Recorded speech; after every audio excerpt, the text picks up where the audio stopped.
Ade Shukwe from Agile TV at the Agile Development and Better Software Conference West, Caesars Palace, Las Vegas. And today I'm fortunate to be with the lovely Johanna Rothman. Hi, Johanna. Oh, it's so nice to be here. Thank you. Thank you. So just for the benefit of whoever might be watching right now who might not know who you are, can you just tell us a little bit about yourself, please? Well, I've been a management consultant for the last, 17 or 18 years. I'm an author. I've written several books. My most recent is Hiring Geeks That Fit. Okay. I know. I like that title. I just published it a week ago on LeanPub, leanpub.com.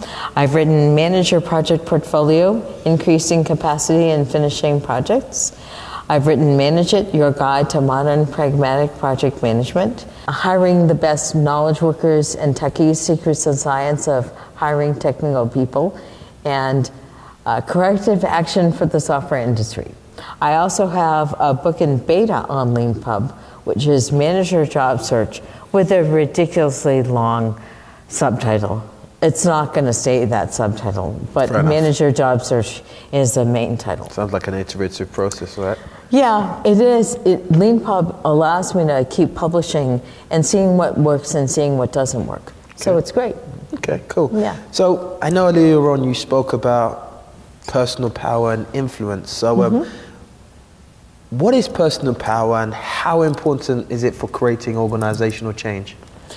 Well, the real key about personal power is that when you accomplish work in the organization, when you've proven yourself, and when you tell people about it, you can't just hold that all in. If you do work and no one knows about it, well, how can you have any power?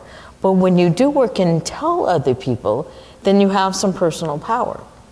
And when you tell people and you let people know about it, now you have the beginnings of influence.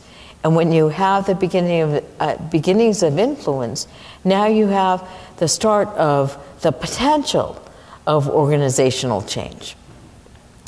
If you want to get stuff done in the organization, whether it's big change or little change, you need to use your influence. And we see this especially at the middle management level. Middle managers work through influence all the time, at least if they want to get anything done.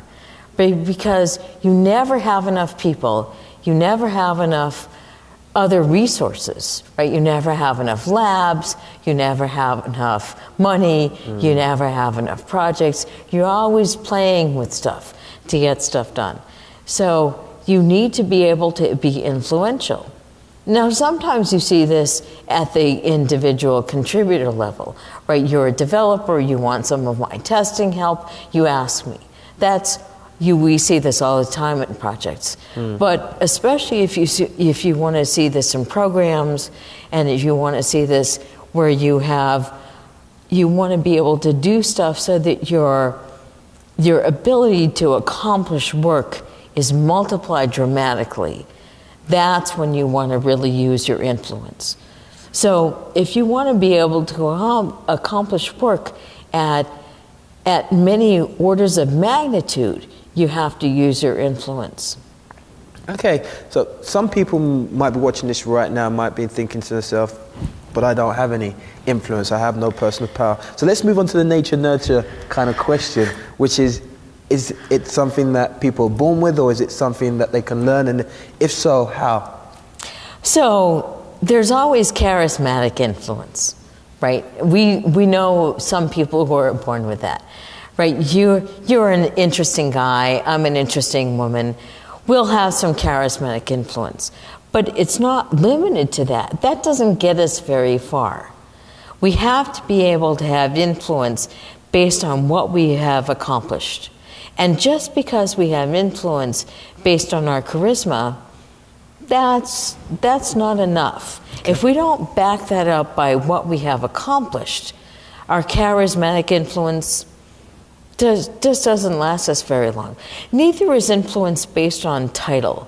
We all know people who have VP of this or executive VP of that, and you wouldn't go work for them if they were in not the Titanic, certainly, But if your only options were a sinking rowboat or of a wonderful sailboat, you still wouldn't go in the wonderful sailboat. You'd choose a sinking rowboat other than their wonderful sailboat because you don't trust them. So if you don't have trust, if you don't have a belief in their competence, if you don't have any indication that they can find their way out of a paper bag, you wouldn't go work for them because there's no way that you would trust your future to these people. But you would go work for this other guy who might not have a title, but has a history of delivering and delivering and delivering, even though his title might be manager, not executive VP of something, or just senior developer, or even tester. Because this other person with not so big title has a history of delivering and delivering and delivering, and you want to work for someone like that. So charisma gets you a little ways. Title might get you a little ways, but any big title doesn't get you very far for very long. So it sounds like from what you're saying there that power is not really something that's given. It's something that is in our own control, that we can actually create the results that will enable us to have that power and influence within our organization and maybe in other areas of our life as well. Oh, absolutely. Right. And but if you don't tell everybody about it, right? If I deliver and deliver and deliver and no one ever knows what I'm doing, well, that's not good either. So it's a real balance. How often do I toot my own horn, and how often do I just sit in the background and no one knows what I do? So a lot of us in technical fields don't toot our own horns enough. So this is where actually something like LinkedIn is really a wonderful thing. Okay. Right? You can toot your own horn on LinkedIn, invite other people to connect with you, and now you don't have to say to everybody at work, look at all the great things I did.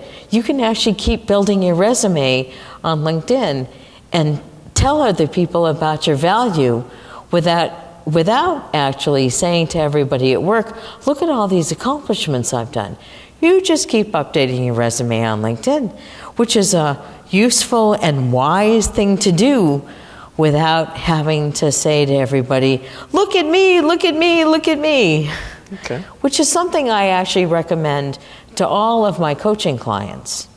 Every single one of them.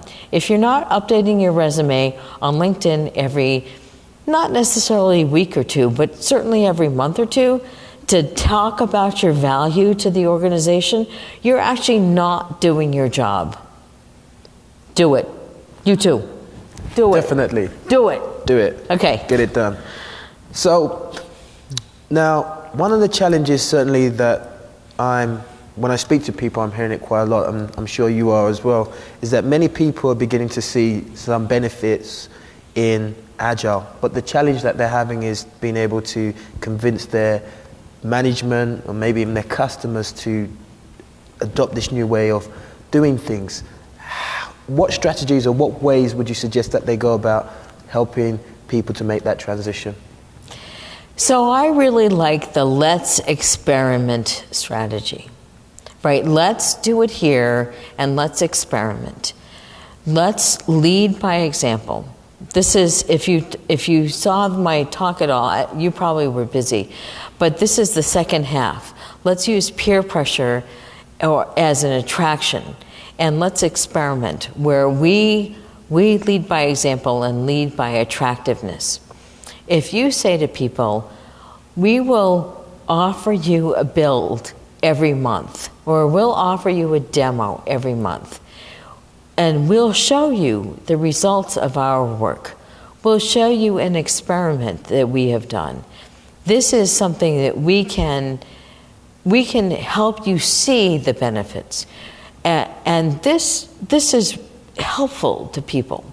The other thing that we do, or that I've used, is to run a simulation.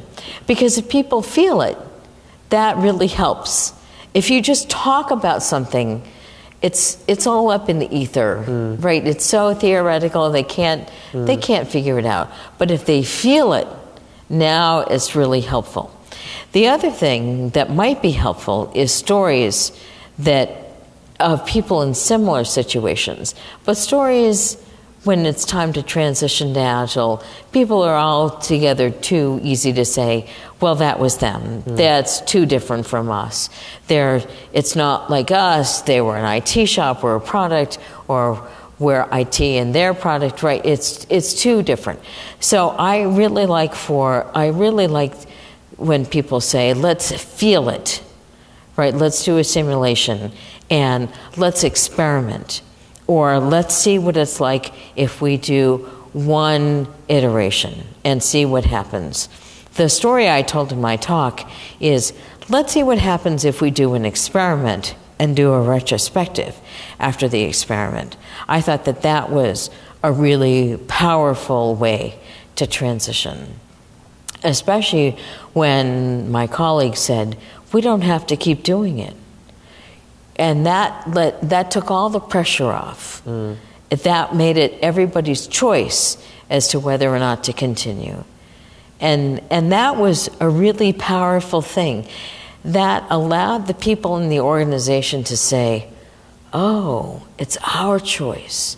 No one's forcing us to do this. We can see that there's a finish line over there, but it's our choice whether or not we do it. And we've heard the benefits are really good. And we can see our code improving every iteration. Maybe we can do it another iteration. So they were able to set their own goals. That made it a very powerful thing. Great. So from that, it sounds like through personal power, we not only empower ourselves, but we also empower other people to make the decisions, and we end up in the same place. Yeah. Well, thank you so much for providing so much value. I'm sure the people out there watching it will follow your advice and go on LinkedIn, update their resume, and start developing their own personal power to become much more influential leaders. So thank you very much for your time once again. Thank you so much.